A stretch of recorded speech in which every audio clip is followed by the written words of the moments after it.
evening and welcome to the Writer's Block.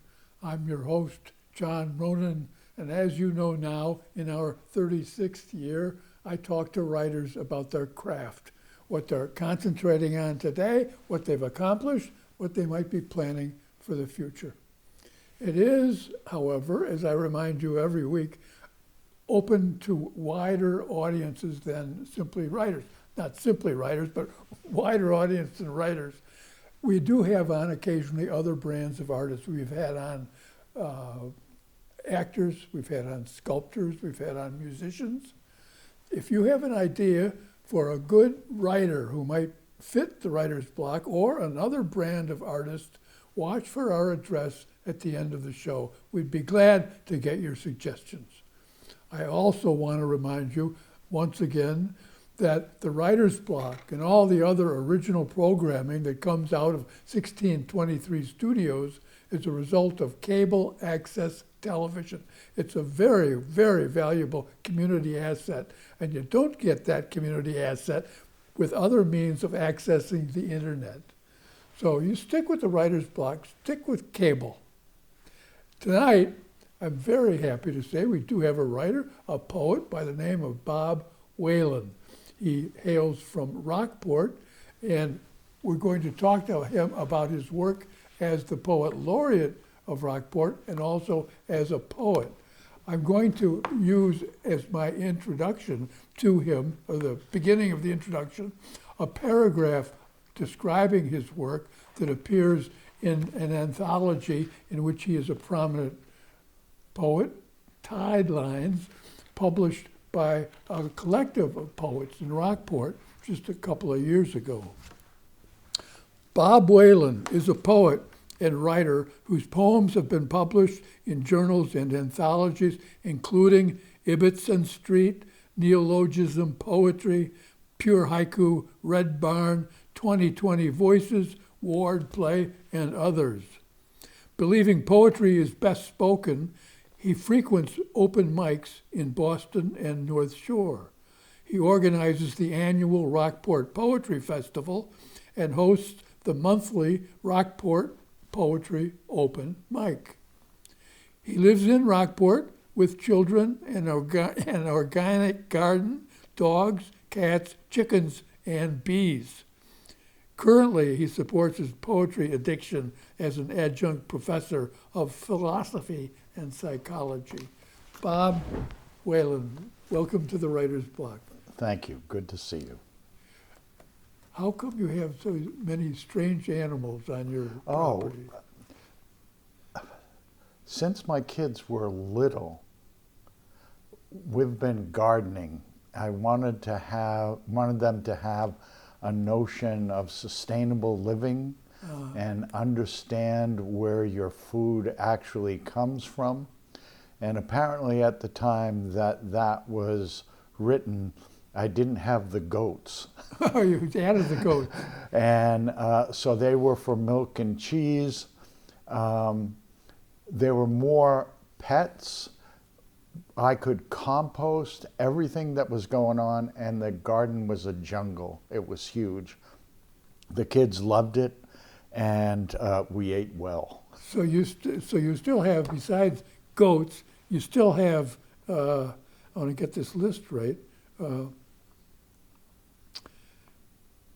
dogs, cats, chickens, and bees. I had, at one point in time, I had 3 dogs and 2 cats and 6 chickens, and I didn't count the bees. 2 goats. Chickens and goats need to be with fellow animals. They get very sad if you only have one of them. So. Just like us. Yes, exactly. Tell us some general background. Where were you born and raised? Where did you go to school? Okay. I was born and raised in Lynn, tenement house kid, working class. The neighborhoods were ethnically divided at that time, but that wasn't necessarily a bad thing. Neighborhoods were different in that everybody knew everybody's parents and kids, which at that time in the world, that meant any parent in the neighborhood could give you a smack if they wanted and tell you they were going to tell your parents. I went to parochial school, and in a way, all the way through college, I went to Sacred Heart Elementary, St. Mary's High School, and Providence College. It was only when I got to graduate school that I became secular. That's exactly my program too. So, and then where did you go after college? After college, I actually moved to upstate New York. I had an English degree with a minor in philosophy in undergraduate school, and I was very interested in graphic arts, especially printmaking, and I was writing poetry at that time. So I figured I would go and I would get a Master of Fine Arts. And I took some classes at Rhode Island College and RISD, but I had to eat, I had to pay rent, I got married, and life kind of overtook that.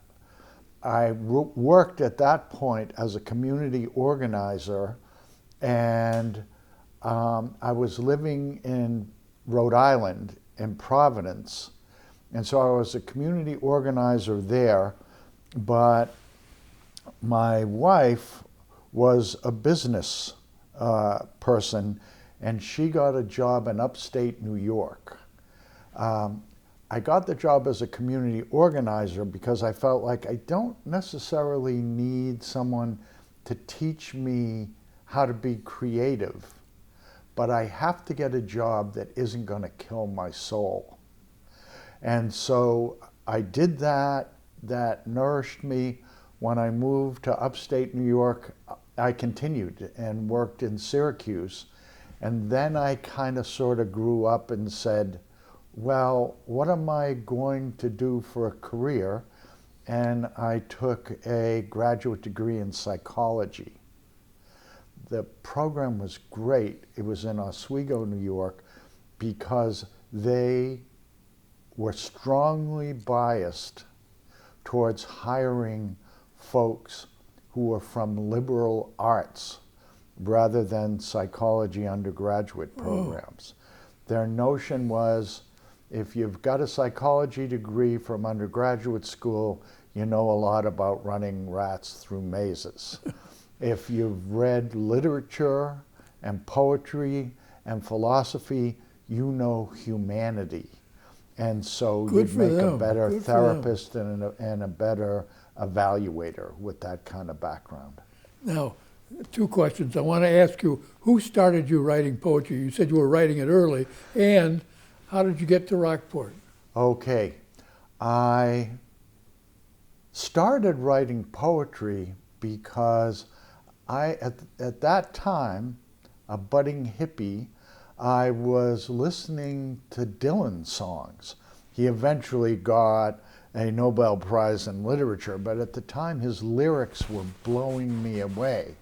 I would intermittently just write because I loved to write, but at that point I started to take it seriously and look at the craft of it.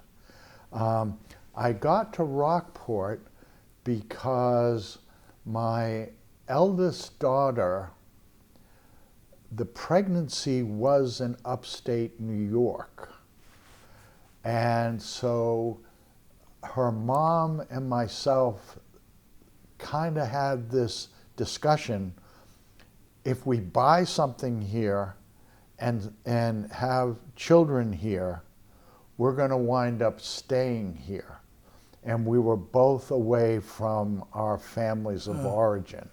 So your wife was from this area too? Yeah, North Shore? Linfield. Yeah. And so when I moved back, I got a job with the Rockport schools. So you decided to move back here. We decided to move back. I applied to a job at the Rockport schools, and I got it. And I was the school psychologist there for a couple, few, half dozen years maybe, kind of staccato before and after Prop 2.5. So stayed there, very interested in clinical work, especially interested in child abuse, got specialized training, and shifted from there over to North Shore Children's Hospital. And the rest is history. And the rest is history. You are the Rockport Poet Laureate. Yes. Tell us about that honor and what you do in that post. It is an honor. It is great to have that kind of support.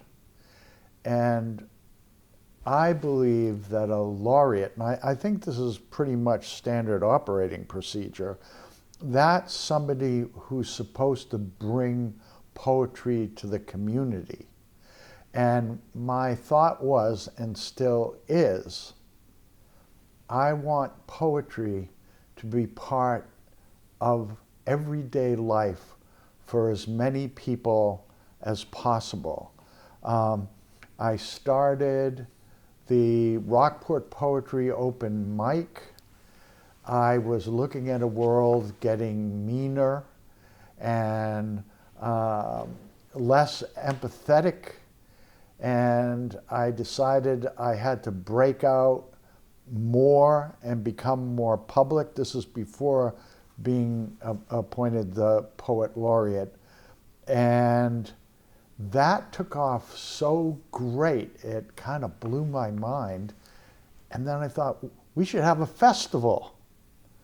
And so I started the annual Rockport Poetry Festival, and then COVID hit. With COVID, I was actually lucky because my job allowed me to teach. I was at North Shore and still am, community college at that time, and I could teach and would see clients on Zoom. Being a writer, you're kind of alone a lot anyway.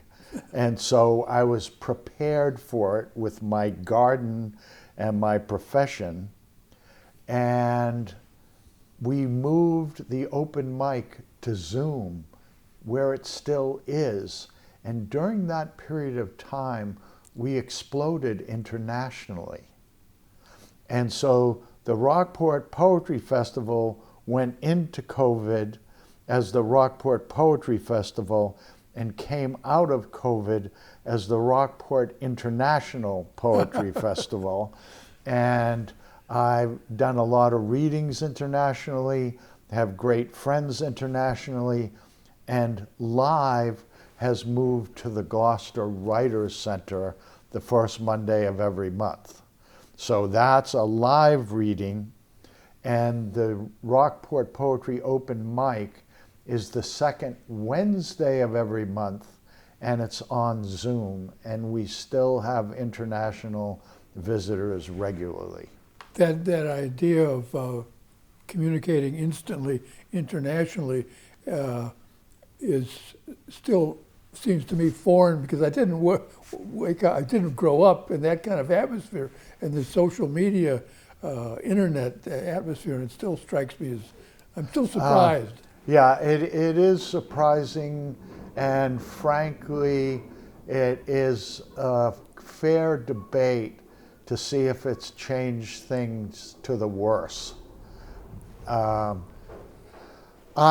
why I really like doing readings. I did slams for a while earlier than that, but it was very difficult for me to adjust to the idea of art being competitive.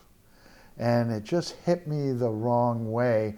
So I dabbled in it, but wasn't happy with it, and then retreated back to just writing.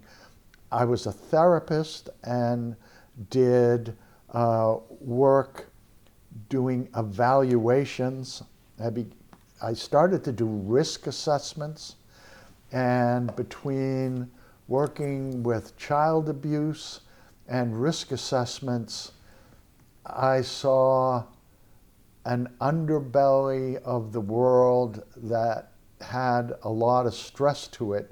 And so my writing, which I later found out is a genre of medical writing, was what I was doing to have a catharsis.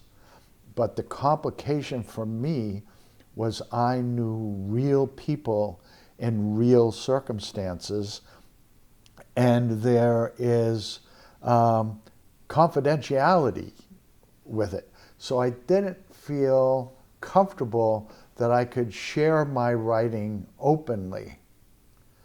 So I wrote undercover for a while, and really with a pen name. With a pen name. No, just I had my work, and I kept saying, well, at least my kids will see it.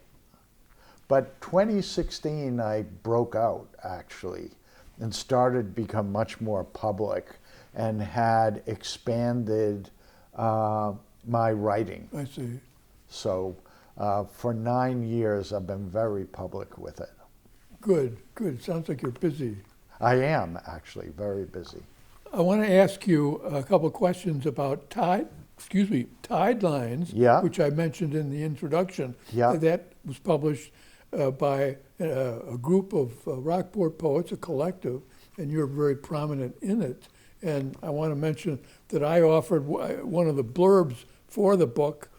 It says, I said, I am impressed by the craft and breadth of topic and voice. Many of the poems resonated with my own experiences. This is good stuff. And it is, it certainly is. Can I ask you to read a couple of these poems of yours from the book? Sure.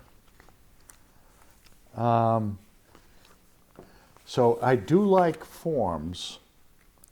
I feel that it's a discipline that soaks into you like liquid into a sponge. So when you do your free verse, it pulls that discipline into that and tightens it up. So one of them that I'll read is a villanelle. And there's going to be repetition of lines and rhymes, which are very important to it. What poem? What? It's on page are we on? 79, called Glacial Pace. Okay. Okay, and it's actually a poem about relationships. Glacial Pace. The softest lands evolve at glacial pace. Rough mountains are ground slowly into hills, but tender valleys flow with light and grace. Ravines and canyons flaunt their open space, wild rivers carve, refusing to stand still. The softest lands evolve at glacial pace. Whitewater rapids rise and beg the chase. White summits echo challenges and thrills. But tender valleys flow with light and grace.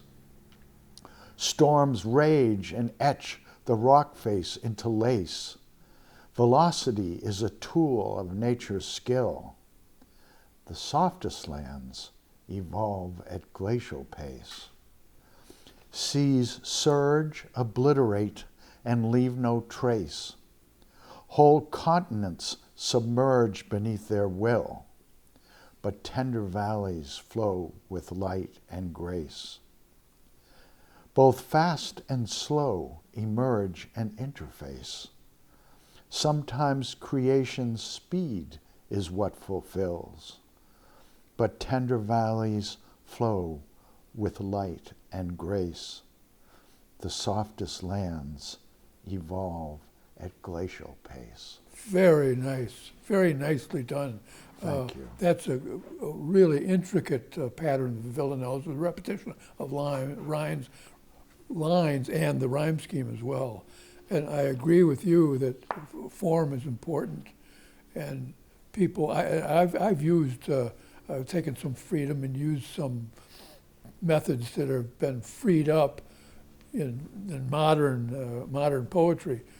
But I often also read modern poets who have freed themselves up from really rules of Exactly. grammar. But you have to go somewhere from that. Yeah, well, it's good to know the rules because you know exactly how to break them. Yes. Yeah. Okay. Well. Go ahead. Go ahead.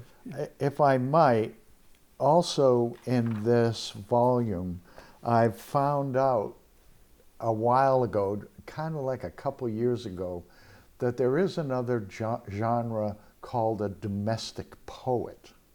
And a domestic poet, I know, I didn't know it either, just like I didn't know that there was medical poetry. It is talking about your family and your home life. And because I said I was writing stuff that I felt I was leaving to my children, I have a lot of poetry that is about them. And I have 2 daughters, and I've written poems about my sons, but if I read one to one of my daughters, I will have to read another one to my other daughter. And so this one is called Braiding, and it's on page 80, yes. And it's for my eldest daughter, Deirdre. Traveling to dancing school, braiding your hair on the train, we're the only ones in a car full of strangers. Your hand still so tiny, my finger was enough for you to grasp. Such small things, such passing moments are the fullness of life. And the only treasures with the greatest jewel, this gift of connection, giving the deepest purpose. A little girl accepts her father's attempts. Wonderful poem. Wonderful poem. I read both the braiding poem and also the to Deirdre, and also the as she wraps my wound, which is dedicated to Shannon. Yes, I'm what they call a dinosaur dad, and I had kids late in life, and that gave me a new area to worry about. I was thinking, I don't know if a 15-year-old needs a 55-year-old father. There's something about that. But this is when she was little. This is for Shannon. This is for Shannon, and it's called As She Wraps My Wound. I'm cutting an onion for supper, okay? The white globe covered with dry, crinkled skin can beckon tears. As I slice it for dinner, it rotates in my grasp. The blade slips.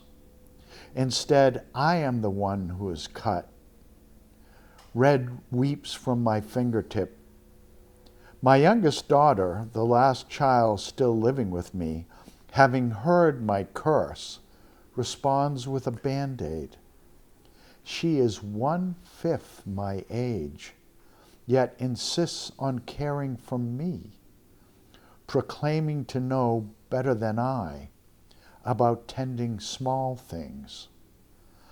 I am so much further along on this path we both now share that I worry I will meet the destination too soon, afraid she will not be prepared enough to complete the journey alone.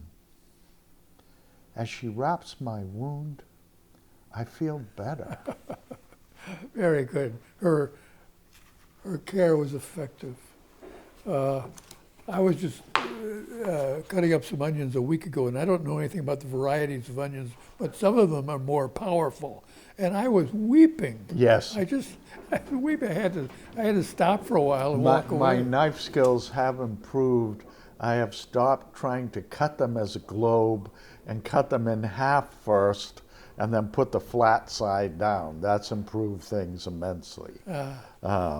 We're getting close to time here already. Okay. So if you could pick one more poem to read, Okay. Here's we're- another domestic one. I told you I was a Lynn kid, Okay, a we working have- class family, All right. and I want to read swimming lessons.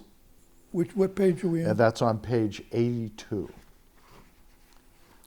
Okay. All right? Swimming lessons. My father sailed away, leaving me as my mother's lifeboat.